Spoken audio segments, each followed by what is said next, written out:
Hi ಕನ್ನಡವಾದ YouTube ಚಾನಲ್ಗೆ ಎಲ್ಲ ಒಂದು ವಿದ್ಯಾರ್ಥಿನಿಯರಿಗೆ ಮಕ್ಕಳಿಗೆ ಪೋಷಕರು ಕೂಡ ವಿಡಿಯೋ ವೀಕ್ಷಣೆ ಮಾಡ್ತಿರ್ಬೋದಾಗಿರುತ್ತೆ. ಎಲ್ಲರಿಗೂ ಕೂಡ ಸ್ವಾಗತನ ತಿಳಿಸ್ತಾ ಪ್ರಮುಖವಾದಂಥ ಮಾಹಿತಿ ಅಂತ ಹೇಳ್ಬೋದಾಗಿದ್ದು, ಇದೇ ಮೊದಲ ಬಾರಿಗೆ ಕರ್ನಾಟಕ ರಾಜ್ಯದಲ್ಲಿ ಸೆಕೆಂಡ್ PUC ಪರೀಕ್ಷೆಯನ್ನು ಬರೀತಿರುವಂಥ ಮಕ್ಕಳಿಗೆ ರಿಸಲ್ಟ್ಗೆ ಮೊದಲನೇ ಅವರ ಒಂದು ಇಂಟರ್ನಲ್ ಮಾರ್ಕ್ಸ್ಗಳನ್ನು ವೀಕ್ಷಣೆ ಮಾಡ್ಕೊಳ್ಳೋದಕ್ಕೆ ಅವಕಾಶ ಇರೋದಾಗಿರುತ್ತೆ. ಮತ್ತು ಅದೇನಾದರೂ ಸಮಸ್ಯೆ ಇರುವಂಥ ಪಕ್ಷದಲ್ಲಿ ಅಥವಾ ಅವರಿಗೆ ಅವರು ಕೊಟ್ಟಿರುವಂಥ ಇಂಟರ್ನಲ್ ಮಾರ್ಕ್ಸ್ಗಳು ಏನಿರ್ತಾವೆ ಸರಿಯಾದಂಥ ಒಂದು ರೀತಿ ಬಂದಿಲ್ಲ ಅಥವಾ ತಪ್ಪಾದಂಥ ಸಂದರ್ಭದಲ್ಲಿ ಬಂದಿದ್ದಂಥ ಪಕ್ಷದಲ್ಲಿ ಅಥವಾ ಒಂದು ಫೈನಲ್ ಆಗಿ ಅಪ್ಲೋಡ್ ಮಾಡಿದ ನಂತರ ಯಾವುದೇ ರೀತಿ ಚೇಂಜಸ್ಗೆ ಅವಕಾಶ ಇರ್ತಿರಲ್ಲ. ಸೊ ಈ ಬಾರಿ ಇದರಲ್ಲಿ ಪಾರದರ್ಶಕತೆಯನ್ನು ತರಬೇಕು ಅನ್ನೋ ನಿಟ್ಟಿನಲ್ಲಿ ವಿದ್ಯಾರ್ಥಿಗಳಿಗೆ ಮೊದಲೇ ಒಂದು ಇಂಟರ್ನಲ್ ಮಾರ್ಕ್ಸನ್ನು ವೀಕ್ಷಣೆ ಮಾಡೋದಕ್ಕೆ ಅವಕಾಶ ಇರೋದಾಗಿರುತ್ತೆ. ಸೊ ಈ ಒಂದು ರೀಸನಿಂದ ಯಾವ್ದಾದ್ರು ಲೋಪದೋಷಗಳಾಗಿರುವಂಥ ಸಂದರ್ಭದಲ್ಲಿ ಅದನ್ನು ಸರಿಪಡಿಸ್ಕೊಳ್ಳೋದಕ್ಕೂ ಕೂಡ ಅವಕಾಶ ಇರುತ್ತೆ ಅಂತ ಹೇಳ್ಬೋದಾಗಿರುವಂಥದ್ದು ಶಿಕ್ಷಣ ಇಲಾಖೆ ಮಹತ್ವದ ಒಂದು ನಿರ್ಧಾರವನ್ನು ಕೈಗೊಂಡಿದೆ ಅಂತ ಹೇಳ್ಬೋದಾಗಿದ್ದು, ಕಂಪ್ಲೀಟ್ ಮಾಹಿತಿ ವಿಡಿಯೋದಲ್ಲಿ ಸಿಗ್ತಾ ಇರುವಂಥದ್ದಾಗಿರುತ್ತೆ. ಇಲ್ಲಿ ಒಂದು ಇಂಟರ್ನಲ್ ಮಾರ್ಕ್ಸನ್ನು ಮಕ್ಕಳು ನೋಡ್ಬೋದಾಗಿರುತ್ತೆ. ನಂತರದಲ್ಲಿ ಒಂದು ಅದನ್ನು ಸರಿಪಡಿಸ್ಕೊಳ್ಳೋಕ್ಕೂ ಕೂಡ ಒಂದು ಅವಕಾಶನ ಕೂಡ ಕೊಟ್ಟಿರುವಂಥದ್ದಾಗಿರುತ್ತೆ. ಫೆಬ್ರವರಿ ತಿಂಗಳ 20, 2026 ಕೊನೆಯ ದಿನಕ್ಕಾಗಿರುತ್ತೆ.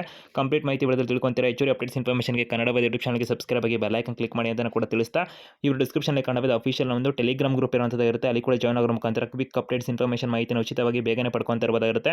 ಹಾಗೆ ಕನ್ನಡದ ಅಫಿಷಿಯಲ್ ಒಂದು ವೆಬ್ಸೈಟ್ ಲಿಂಕ್ ಕೂಡ ಇರೋ ಡಿಸ್ಕ್ರಿಪ್ಷನ್ ಇರುತ್ತೆ. ಅಲ್ಲಿ ಕೂಡ ಆರ್ಟಿಕಲ್ ಮುಖಾಂತರ ಬೇಗನೆ ಮಾಹಿತಿನ ನೀವು ವೀಕ್ಷಣೆ ಮಾಡೋದ್ರ ಮುಖಾಂತರ ಓದ್ಕೊಳ್ಳೋದ್ರ ಮುಖಾಂತರ ಕೂಡ ಬೇಗನೆ ಮಾಹಿತಿನ ಕ್ವಿಕ್ ಆಗಿ ಪಡ್ಕೋಬೋದಾಗಿರುತ್ತೆ ಅಂತ ಕೂಡ ತಿಳಿಸ್ತಾ, ಸೊ ಇವರು ಡಿಸ್ಕ್ರಿಪ್ಷನಲ್ಲಿ ಎಲ್ಲ ಒಂದು ಅಪ್ಡೇಟ್ಸ್ ಲಿಂಕ್ಗಳು ಇರುತ್ತೆ. ಅಲ್ಲಿ ಕೂಡ ಕ್ವಿಕ್ ಆಗಿ ಇನ್ಫಾರ್ಮೇಷನ್ ಪಡ್ಕೊತಾ ಇರಬಹುದು. ಒಂದೊಂದಾಗಿ ಈಗ ಮಾಹಿತಿನ ತಿಳ್ಕೊಳ್ಳುವಂಥದ್ದರೆ, ಫಲಿತಾಂಶಕ್ಕೂ ಮೊದಲ ಈ ಬಾರಿ ಶಿಕ್ಷಣ ಇಲಾಖೆ ಕಡೆಯಿಂದ ಮಹತ್ವದ ಒಂದು ನಿರ್ಧಾರ ತಗೊಂಡಿದ್ದು ಒಂದು ಪ್ರಕಟಣೆ ಕೂಡ ಹೊರಡಿಸಿದ್ದಾರೆ ಅಂತ ಹೇಳ್ಬೋದಾಗಿರುವಂಥದ್ದು. ಸಾಮಾನ್ಯವಾಗಿ ವಿದ್ಯಾರ್ಥಿಗಳು ಅವರ ಒಂದು ರಿಸಲ್ಟ್ ಬಂದ ನಂತರದಲ್ಲಿ, ಅಂದರೆ ವಾರ್ಷಿಕ ಪರೀಕ್ಷೆ ಫಲಿತಾಂಶ ಬರುತ್ತಲ್ಲ, ಆ ನಂತರದಲ್ಲೇ ಒಂದು ಅವ್ರಿಗೆ ಇಂಟರ್ನಲ್ ಮಾರ್ಕ್ಸ್ ಎಷ್ಟು ಸಿಕ್ಕಿದೆ, ಒಂದು ಥಿಯರಿ ಮಾರ್ಕ್ಸ್ ಎಷ್ಟು ಸಿಕ್ಕಿದೆ ಅಂತ ಗೊತ್ತಾಗ್ತಿತ್ತು. ಈ ಬಾರಿ ಕರ್ನಾಟಕ ಶಾಲಾ ಪರೀಕ್ಷೆ ಮತ್ತು ಮೌಲ್ಯ ನಿರ್ಣಯ ಮಂಡಳಿ ಕಡೆಯಿಂದ ಒಂದು ಮಹತ್ವದ ಬದಲಾವಣೆ ಮಾಡಿದ್ದು, ಆಂತರಿಕ ಅಂದರೆ ಇಂಟರ್ನಲ್ ಮಾರ್ಕ್ಸ್ ಏನಿರುತ್ತಲ್ಲ, ಅಂತಿಮ ಪರೀಕ್ಷೆಗೂ ಮೊದಲೇ ಒಂದು ಪ್ರಕಟಣೆ ಮಾಡೋದಕ್ಕೆ ಸಂಬಂಧಪಟ್ಟಂತೆ ನಂತರದಲ್ಲಿ ಆಗುವಂಥ ಒಂದು ತಪ್ಪುಗಳಿರುತ್ತಲ್ಲ ಅದನ್ನು ತಡೆಗಟ್ಟೋದಕ್ಕೆ ಶಿಕ್ಷಕರಿಂದ ಅಥವಾ ಸಿಸ್ಟಮ್ ಅಪ್ಲೋಡ್ ಮಾಡುವಾಗ ಆಗುವಂಥ ತಾಂತ್ರಿಕ ದೋಷಗಳಿರ್ತಾವಲ್ಲ, ಸೊ ಅವುಗಳಿಂದ ವಿದ್ಯಾರ್ಥಿಗಳಿಗೆ ಅನ್ಯಾಯ ಆಗ್ತಿತ್ತು ಅಂತ ಹೇಳ್ಬೋದು. ಅದನ್ನು ಸರಿಪಡಿಸೋದಕ್ಕೆ ಈ ಒಂದು ಮುಖ್ಯ ಉದ್ದೇಶ ಅಂತ ಹೇಳ್ಬೋದಾಗಿರುವಂಥದ್ದು.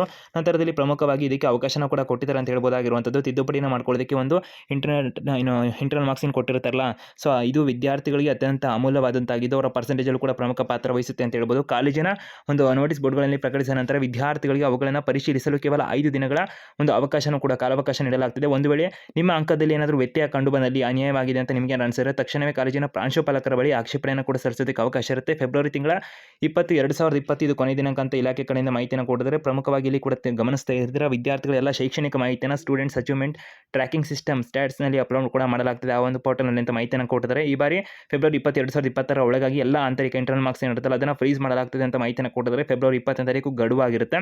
ಒಮ್ಮೆ ಅಂಕಗಳನ್ನು ಫ್ರೀಸ್ ಮಾಡಿದ ನಂತರ ಯಾವುದೇ ರೀತಿಯಾಗಿ ಕೂಡ ಒಂದು ಬದಲಾವಣೆ ಮಾಡೋದಕ್ಕೆ ಅವಕಾಶ ಇರೋದಿಲ್ಲ ಅಂತ ಮಾಹಿತಿಯನ್ನು ಕೊಟ್ಟಿದ್ದಾರೆ. ಆ ಕಾರಣಕ್ಕೆ ಏನಾದ್ರು ಆಕ್ಷೇಪಣೆ ಸಲ್ಲಿಸುವಂಥದ್ದಿದ್ರೆ ನಿಮ್ಮ ಒಂದು ಪ್ರಾಂಶುಪಾಲಕರು ಇರುತ್ತಲ್ಲ, ಸೊ ಅವರನ್ನು ಸಂಪರ್ಕ ಮಾಡೋದ್ರ ಮುಖಾಂತರ ನೀವು ಆಕ್ಷೇಪಣೆ ಸಲ್ಲಿಸೋದಕ್ಕೆ ಕೂಡ ಅವಕಾಶ ಇರುತ್ತೆ. ಒಂದು ಪರಿಶೀಲನೆ ಕೂಡ ಮಾಡ್ಕೋಬೋದಿರುತ್ತೆ. ನಿಮ್ಮೊಂದು ರೆಕಾರ್ಡ್ ಬುಕ್ ಆಗಿರ್ಬೋದು, ಅಸೈನ್ಮೆಂಟ್ ಆಗಿರ್ಬೋದು, ಇಂಟರ್ನಲ್ ಮಾರ್ಕ್ಸ್ ಆಗಿರ್ಬೋದು, ಪರೀಕ್ಷೆಗಳಿಗೆ ಸಂಬಂಧಪಟ್ಟಂತೆ ಆಗಿರ್ಬೋದು, ಇವುಗಳನ್ನು ಕೂಡ ಎಲ್ಲ ಗಮನಿಸಿಕೊಂಡು ಸೊ ನಿಮ್ಮ ಒಂದು ಪ್ರಾಂಶುಪಾಲಕರನ್ನ ಕೂಡ ಏನಾದರೂ ನಿಮಗೆ ಅದೇನಾದ್ರು ಸರಿ ಬಂದಿಲ್ಲ, ಲೋಪದೋಷಗಳಾಗಿದೆ ಅಂತಕ್ಕಂಥ ಸಂದರ್ಭದಲ್ಲಿ ಕೇಳಬಹುದಾಗಿರುತ್ತೆ. ಸೊ ನಂತರದಲ್ಲಿ ನಿರ್ಲಕ್ಷ್ಯ ಕೂಡ ಮಾಡಬೇಡಿ ಅಂತ ಹೇಳ್ತಾ, ಅಂತಿಮ ಫಲಿತಾಂಶ ಪ್ರಕಟ ಆದ ನಂತರ ಯಾವುದೇ ರೀತಿಯಾಗಿ ಬದಲಾವಣೆ ಮಾಡೋದಕ್ಕೂ ಅವಕಾಶ ಇರೋದಿಲ್ಲ. ಸೊ ಅದನ್ನು ಕೂಡ ಗಮನದಲ್ಲಿ ಇಟ್ಕೊಳ್ಳಿ.